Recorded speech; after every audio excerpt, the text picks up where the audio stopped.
Hürmetli vatandaşlık isteyen davamlaştırımız endiki mavzumunda. Muavin Prezident Pence, Janubi Jungo dengizi her qandaq davlat tava emas deb ko'rsatdi.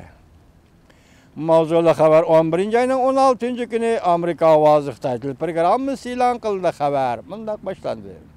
Men bu xabarni sizlarga leksiya qildimmi, qilmadim, esimda yo'q. Leksiya bo'lgan bo'lsa, qayta anglab qo'ying. Bu mo'yin bir jumla gap bor, shuna diqqat qiling vatandosh. Amerika Qo'shma Shtatlarining muavin prezidenti Mike Pence juma kuni, ya'ni 11 ayning 16 kuni Janubiy Jungo dengizi har qanday davlatga tava emas deb ko'rsatdi. Janubiy Jungo dengizi har qanday davlatga tava emas. Xalqaro qonunlar yo'l qo'ygan doirada Amerikaning harbiy aeroplanlari va harbiy paraxodlari davomli erkin qatnaydi. Bu doirada davomli uchadi. Jungo asosli qatnash liniyasi o'z ichiga olgan Janubiy Jungo dengizining ko'p qism yerlik egilik huquqimiz bor deb jakarlagan edi. Amerika Jungo egilik huquqimiz bor deb talash tortish qilayotgan bir qancha qitim qatnab erkin qatnash burchini ado qildi. Bu rayonda Amerika Qo'shma Shtatlar. Jungo deydi, talash tortish qilayotgan egilik huquqimiz bor deydi.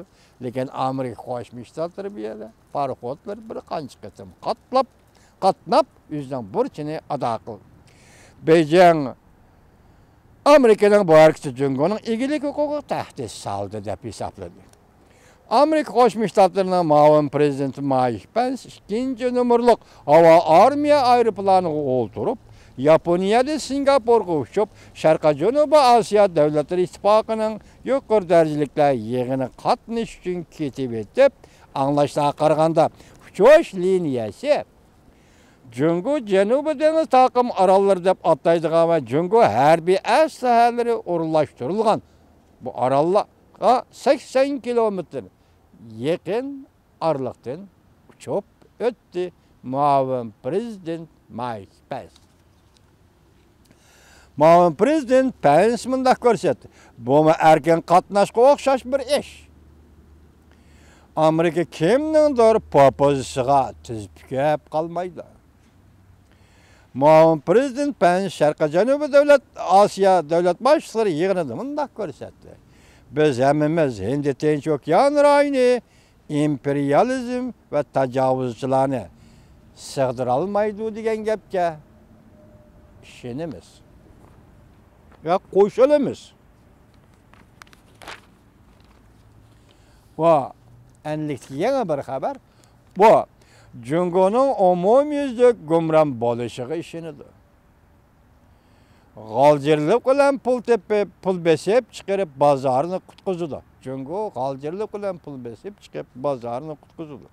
Mavzuli xabar 11 ayning 15 kuni Hayman Capital Management deydigan shirkatni qurgan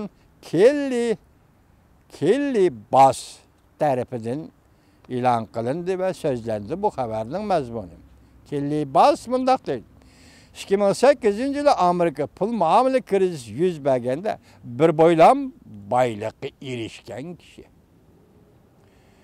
Yaqindan beri o Jungoning xalq puliga ko'z tikishga boshladi. Bugun o New York shahrida ochilgan yer shari bo'yicha mablag' solishni ko'rgazma qilish yuqori darajalik yig'inida ogohlantirib mundaq ko'rsatdi. Jungoning pul muomala sistemasi pishongni haddidan ziyoda ishlatdi.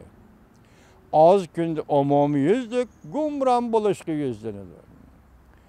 Vaqti kelganda 25 trillion dollarga barobar qimmatli pul besib chiqarishga majbur bo'ldi Jungo.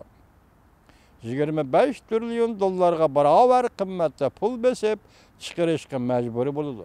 Shu orqali bozorni qutqizib olishga majbur bo'ldi deb ko'rsatdi. Reuters agentlik xabar qilib bunday ko'rsatdi. Kelly Bass o'tgan oyda Twitterda fikr qoldirib, Jungo g'aljirlik bilan pul besib o'tadi. Butun dunyoni ahmoq qilib o'tadi deb ko'rsatgan. Kelly Bass mundaq qiyos qildi. Cungo'nun iqtisad kölümü 2 trilyon 500 milyard dollar çamısı da kemiyip ketdi.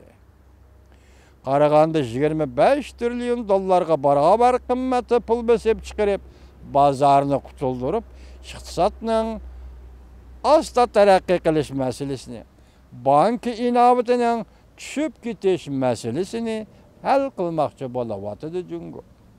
Killibas oshkorlab bundoq ko'rsatdi. Chet eldagi xalq pul savdosini tashlab, qo'yib hozir ko'proq dollar savdosi bilan shug'ullanaman. Killibas bundoq ko'rsatdi. Jungo hukumati shirkatlarni boshqarishda kengchilik qilmadi. 40 yıldan beri Jungo'da nayta aslı üst kilovatkan pul muamelenin ösüşüden qaraganda Jungo gumran buluş ottırgı çıkılı. Jungo'nun gumran buluşu ottırgı çıkılı. Keçip kutulalmaydı. Jungo'da iqtisad qayta orunlaştırıldı. Bu işler kelgisi bir neçe yıl içinde 101'di. Yani planlı iqtisad degenlerini taşlap etip şunu çıkıldı ki garip dünyası.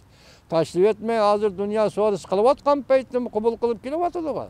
Ya yolgu selip kilovatı da planlı iqtisad degeni. Yani hazır bir adı onu demegen bolsa mı hem de gömran boludu. İqtisadını başkadan kuruşka doğru keldi. Killibas Amerika Jungo savdosi to'g'risida mundaq hisobladı.